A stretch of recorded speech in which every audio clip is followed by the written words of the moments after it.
Hello student, आज हम सीखने वाले हैं प्राकृतिक संख्या का योग बराबर। चलिए बिना टाइम वेस्ट किए हुए सीखते हैं प्राकृतिक संख्या का योग बराबर। संख्या का योग, ये हम लोग सीखने वाले हैं प्राकृतिक संख्या का योग। तो प्राकृतिक संख्या क्या होता है? गिनती की संख्या को क्या कहते हैं? गिनती की संख्या को कहते हैं प्राकृतिक संख्या। गिनती की संख्या को कहा जाता है प्राकृतिक संख्या। गिनती की संख्या को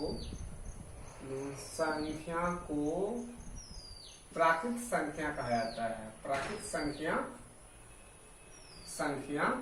कहा जाता है। गिनती की संख्या को प्राकृतिक संख्या कहा जाता है। एक फॉर्मूला आता है प्राकृतिक संख्या का योग बराबर, तो हम उस फॉर्मूला को लिख देंगे। प्राकृतिक संख्या का योग बराबर फॉर्मूला होता है n इंटू n प्लस 1/2। ये होता है प्राकृतिक संख्या का योग बराबर। कोई आपसे पूछे कि प्राकृतिक संख्या का योग बराबर क्या होता है, तो कहेंगे प्राकृतिक संख्या का योग बराबर होता है n इंटू n प्लस 1/2।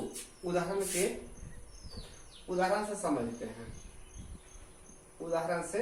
समझते हैं। जैसे कि हो जाएगा आपका 1 प्लस 2 प्लस 3 प्लस ... 10 पदों का योग ज्ञात करें। तो हम कैसे बनाएंगे? हम इसे बनाएंगे। यहाँ जो अंतिम संख्या रहेगा वो हमारा n कहलाएगा। तो यहाँ पे हमारा जो n है, यहाँ पे जो n हमारा हो गया 10। यहाँ n हमारा हो गया 10। आप फॉर्मूला लगा देंगे योग का, तो n इंटू n प्लस 1/2। तो यहाँ पे n, जहाँ हमारा n कितना है, n हमारा इतना 10 हो गया। अंतिम संख्या हो गया हमारा n। तो जहाँ n है वहां पे हम 10 ले देंगे। तो n हो गया 10 यहाँ पे, फिर इस प्रकार से है इंटू का चिन्ह, ठीक है।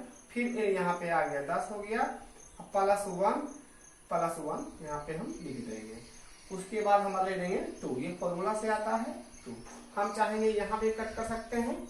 2 का टेबल में 10 कितना आता है? 2 × 5 = 10।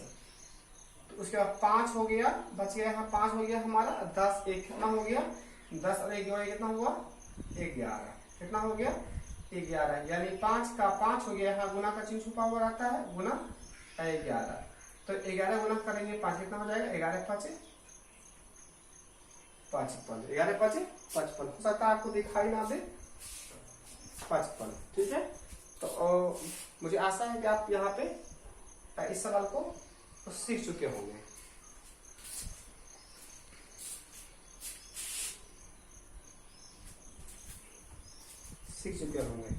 यहाँ पे आप शायद देखा नहीं होगा, यहाँ पे कर देते हैं। कितना हुआ यहाँ पे? 2 × 5 = 10, कट गया। तो 5 यहाँ बचा हुआ है 5, और यहाँ पे हमारा गुना का चिन्ह हो जाएगा। और 10 1 कितना हो गया? 11। 11 × 5 कितना हो जाता है? 55 हो जाता है। 11 × 5 = 55 हो गया, ठीक है।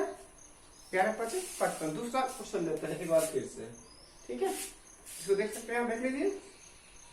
हाँ, इसको दूसरा लेते हैं। एक दूसरा एग्जाम्पल लेते हैं।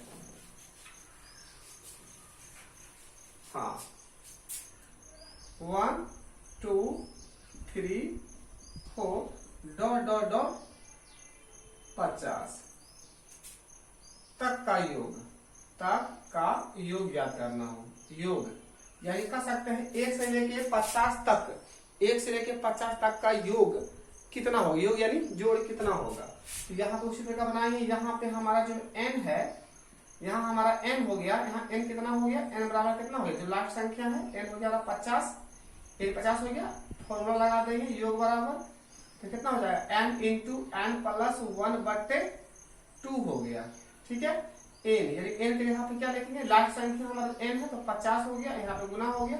n यहाँ पे फिर कितना हो जाएगा 50 है, तो n 50 है, 50 लिख देंगे यहाँ 50 और 1 का 1 बट्टा कितना हो जाएगा 2, फिर यहाँ पे काट देंगे कितना में कट जाएगा 25 वाला मेरा कट जाएगा। तो अब क्या बच गया 25 गुना 25 गुना अब 50 और 1 कितना हो गया 51, दोनों को गुना करने में जो आंसर आएगा वो हमारा हो जाएगा आंसर। कोई दिक्कत? चलिए ठीक है, हाँ कोई दिक्कत समझ में आया? चलिए ठीक है, एक बात फिर से लेते हैं। यदि क्वेश्चन रहे 1 2 3 प्लस डॉट डॉट डॉट 100 पदों तक का योग, पदों तक का योग, तो कैसे बनाएंगे? तो यहाँ पे लिखेंगे, यहाँ हमारा जो n दिया हुआ है n बराबर कितना दे दिया इस बार 100 दिया है, n कितना दिया हुआ है 100, कौन सा फॉर्मूला लगाएंगे योग बराबर, तो योग क्या हो जाएगा, योग हम सीख चुके हैं कि n इंटू n प्लस 1/2, यहाँ पे n के जगह पे क्या लिखाएगा, जो लाइक संख्या रहेगा तो यहाँ कितना लिखा गया 100, फिर n यहाँ पे है, फिर यहाँ हो गया 100 अब प्लस 1/2 हो गया, फिर यहाँ पे काट देंगे, फिर यहाँ पे काट देंगे वही कट जाएगा 50 बार में ये कट जाएगा 50 बार में, तो 50 यहाँ पे गुना चिन्ह छुपा हुआ है, तो यहाँ पे क्या 50 गुना अब 100 में 1 जोड़े कितना हो जाएगा तो 101, अब इन दोनों में गुना कर देंगे, जो आएगा हमारा कितना हो जाएगा आंसर।